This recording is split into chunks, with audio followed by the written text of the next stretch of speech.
We live in a pop culture driven world. The nerd culture is the mainstream culture, and you could find 1,000 YouTube channels, publications, commentaries, podcasts, and editorials that will tell you precisely that. The thing that everyone was embarrassed about just 20 years ago is now the thing that everyone would be embarrassed not to be familiar with. You know, things like cartoons, comics, toys, wearing costumes in public, and so on.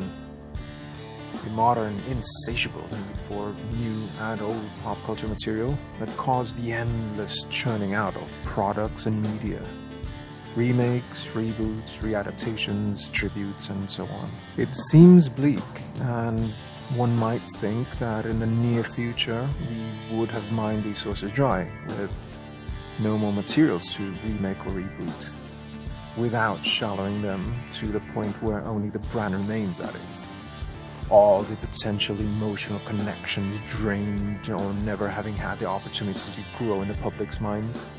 I mean, as it is, many remakes and reboots rely way too much on miming familiar punchlines without considering build-up or context, and thus cheapening them. And when they run out of things to pirate for easy highlights, the franchise is dead again. It can then either be rebooted again, and then repurposing the same highlights again in the reboot, further cheapening them, or simply continue aimlessly, out of fuel, with all its nostalgia high points completely mined dry, leaving the franchise to limp forward like a bloated husk, a half-dead corpse of stolen moments. The Transformers brand is an example of the second.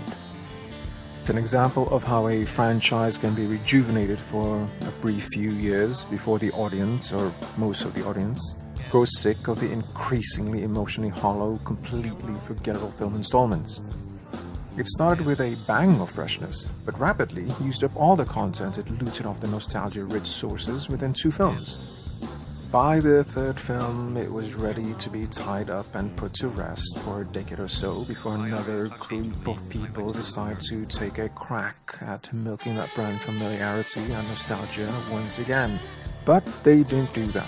Instead, it went on for another film, and another. By the time it got to the 5th film, it had simply become a portfolio showcase for the visual effects and pyrotechnique and stunt teams. It might as well have just said, 2 hours of portfolio reel. But then something else happened, something that thankfully seems to be happening more and more of recently. Some group of people who are not only proficient in what they do, but also seem to actually care and love the material were attached to the franchise. No, people who apparently remember that there's a reason why fans love the original franchise to begin with, and that kind of emotional attachment to a work of fiction requires some emotional investment. And that emotional investment in a story needs time, and nuance, and familiarity. Action and explosion will get some people into the seats, but won't make them fall in love with the material. I mostly credit the Marvel Cinematic Universe, particularly Kevin Feige, for this new phenomenon. Before the Marvel films, I can't remember the last time a film adaptation of a popular culture darling would have done so faithfully, at least in spirit. Not since Superman in 1978? There are some great adaptations, no doubt. The Nolan Batman trilogy and the first 2 X-Men films were, to name a few, great. But these adaptations are pretty far from the source material.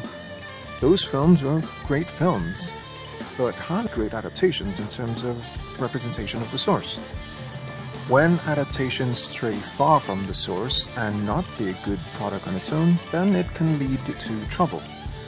Because while fans of Batman can say, well, the Nolan Batman is not quite the Batman we see in the comics, but it's still a great version, they can't really say the same for the Batman they saw in Batman and Robin, or more recently, Batman v Superman.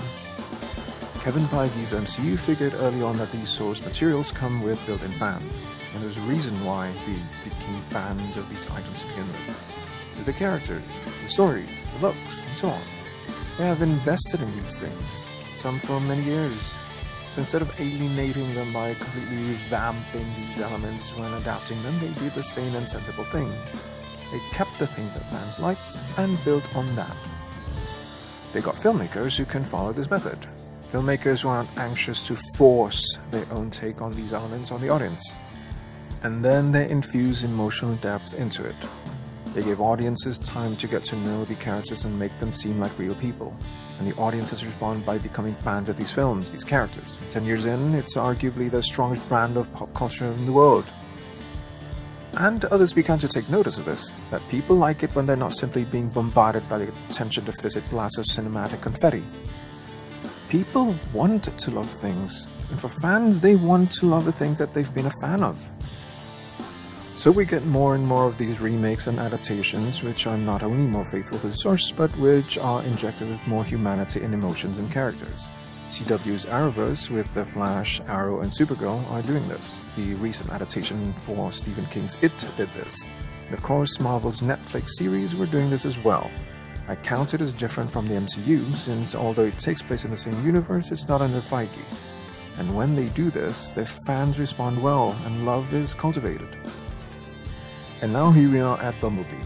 After 5 of Michael Bay's exceedingly soulless blockbusters, suddenly it was announced that the director of the stop-motion animated film Kubo and the Two Strings was going to direct a spin-off or sequel.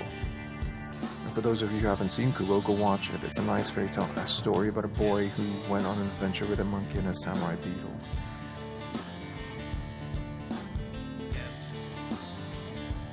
There's not some guy who directed one of the Fast and Furious films or any of that, and they didn't force him to make yet another Bayformers.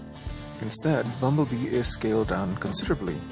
Only one hero robot and only 2 enemy robots, both of which clearly differentiated not just visually but also personality-wise. Scaling down to just 3 instead of dozens enabled them to focus and expand more on the characters. The human hero is a girl, and her entire world was built around her before we ever see her in any action. After establishing why Bumblebee is here on Earth through an action-packed sequence teeming with nostalgia, which I'll get more into later, we spend a lot of time with the girl. We get to know her, her family, her day-to-day life, her issues, and so on. We're given a chance to like her first, and then we get to see her develop her friendship with Bumblebee. And for a moment it felt like a genuine 80s film like E.T. or Short Circuit, where a kid befriends an alien or robot, or in this case both, and must hide from adults and authorities while having adventures and bonding as friends, which brings me back to nostalgia. It would have been so easy to just cheaply milk the nostalgia aspect of this film. It is set in the mid-80s after all. And 80s nostalgia is in full swing these recent years, with the aforementioned It new adaptation, to Stranger Things, to the various animated shows and toys reappearing in new formats. All this film needed to do is mention a few things here and there and play 1 or 2 songs in between, and it would have been accepted by the audience. But they didn't do just that. Like Stranger Things, this film took its nostalgia seriously, implementing it into the very fabric of the film. Themes, motifs, plot structures, very much reminiscent of the 80s. Bumbling stepfather, the karate-obsessed little brother, amongst the small touches. But on the surface level, it also shows clear respect to the source materials that countless fans of the original animations and toys love, by using designs which are incredibly faithful to the 80s cartoon designs. Like the MCU, it did not try to make its own mark by completely redesigning familiar characters into some edgy new redesign, as if they're allergic to fun or simply afraid of appearing silly or cartoony. An approach which is proven now to be artistic and intellectually lazy, given that with enough love and effort, the old designs can indeed be updated without losing its essence completely. As I said, there is a reason why the old fans love what they love. They were good.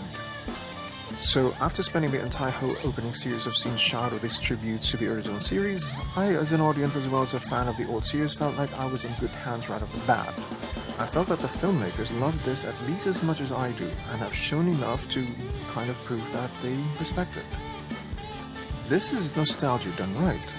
It appealed to our sense of nostalgia whilst giving us emotional hooks, fat enough for us to chew on and providing us with enough charm, as well as time to invest in that charm.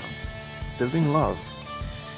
Sure, it's got its flaws here and there, but with so much heart, this film is for the ages. Old fans will love it for giving them what the previous films failed to give them, and new fans will love it because it finally has characters they probably want to spend time with.